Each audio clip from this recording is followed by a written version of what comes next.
Good morning to all of you. Welcome to Legal Matters by Sai Babu Sunkara. సామాన్యంగా law degree అయిపోయిన తర్వాత న్యాయ విద్యార్థులు enrolment తీసుకోవడం, అలాగే అదే ప్రాసెస్లో ఆల్ ఇండియా బార్ ఎగ్జామినేషన్కి ప్రిపేర్ అవ్వటం, ఈ మధ్య కాలంలో ఒక సీనియర్ లాయర్ దగ్గర ఇంటర్న్షిప్ చేయటం, ఇవన్నీ వరుసగా జరుగుతూ ఉంటాయి. ఇది జరిగేటప్పుడు వారికి ఆదాయం ఏమీ ఉండదు.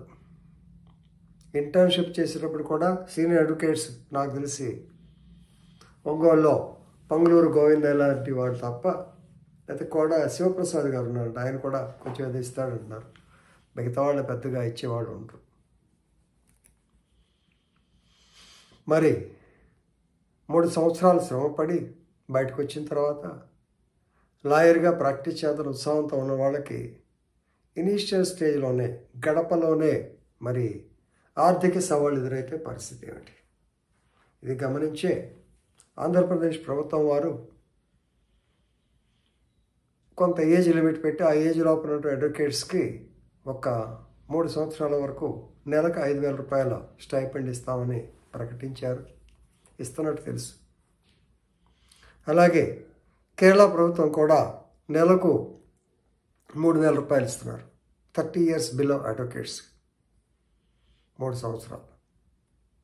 ఈ స్కీమ్ అందరికీ వర్తింప చేయాలి, అన్ని రాష్ట్రాలు కూడా ఇట్లాంటి స్కీమ్ పెట్టాలి అని ఒక పబ్లిక్ ఇంట్రెస్ట్ లిటిగేషన్ వచ్చింది. దీని గురించి ఈరోజున మనం డిస్కస్ చేయబోతున్నాం. కేసుల పేరు వివేక్ తివారీ అండ్ ఎనదర్ అంటే Abhishek Malhotra. Vivek Tiwari and another versus bar council of India and another. So దీని మీద పంజాబ్ అండ్ హర్యానా హైకోర్టులో పబ్లిక్ ఇంట్రెస్ట్ లిటిగేషన్ పడింది. దాని మీద చీఫ్ జస్టిస్ రితు బారీ అంటారు అండ్ నిధి గుప్తా వారు బార్ కౌన్సిల్ ఆఫ్ ఇండియా వారికి, అలాగే bar council of Punjab and Haryana and Chandigarh అనాలి, ఈ 3 వారికి బార్ కౌన్సిల్ ప్రెసిడెంట్కి నోటీస్ ఇవ్వటం జరిగింది. మ్యాటర్ 23/4/2024కి వాయిదా వేయటం జరిగింది.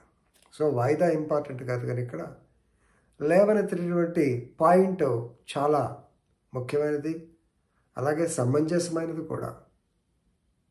ఇంతకుముందు నేను చెప్పినట్టే గ్రౌండ్స్ అనేవి ఖచ్చితంగా చాలామంది విద్యార్థి దశలో దాటుకుని ప్రాక్టీస్కి వచ్చేటప్పటికే మరి నెలకి కొంత సపోర్ట్ కూడా లేకపోతే కష్టం అవుతుంది.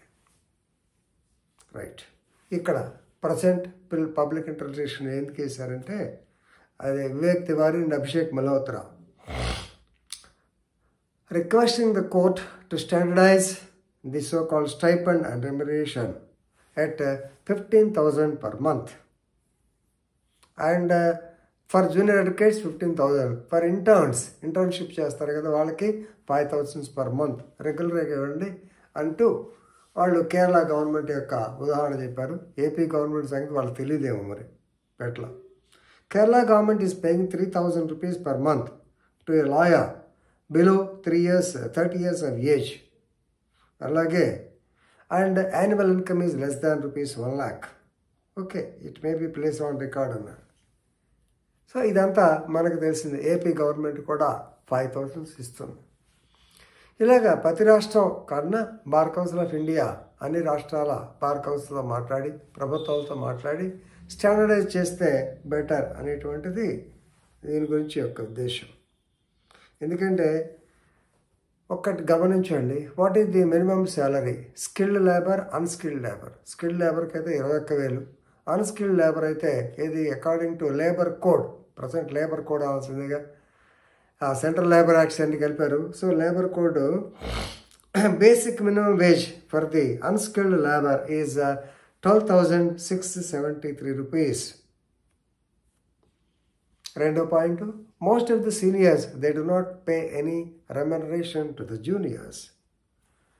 అలాగే chartered accountants, doctors, other professionals అన్నమాట, దే ఆర్ గెటింగ్ స్టైపెండ్. వాళ్ళకి ఎంత స్టైపెండ్ వస్తుందో నెక్స్ట్ వీడియోలో ఇప్పుడు ఈ రోజునే చేయబోతున్నాను, అదే అక్కడ దాంట్లో డిస్కస్ చేద్దాం. సో మిగతా శాఖల్లో చార్టెడ్ అకౌంటెంట్స్ కానీ డాక్టర్స్ కానీ వీళ్ళు ఈ యొక్క ఇంటర్న్షిప్ చేసేటప్పుడు వాళ్ళకి స్టైపెండ్ ఇస్తున్నారు, అలాగే మాకు కూడా ఇవ్వండి అన్నారు.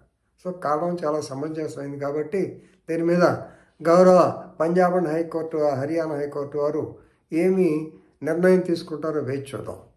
So till such time let us wait, and if any development is there, I will definitely inform you. Thank you very much.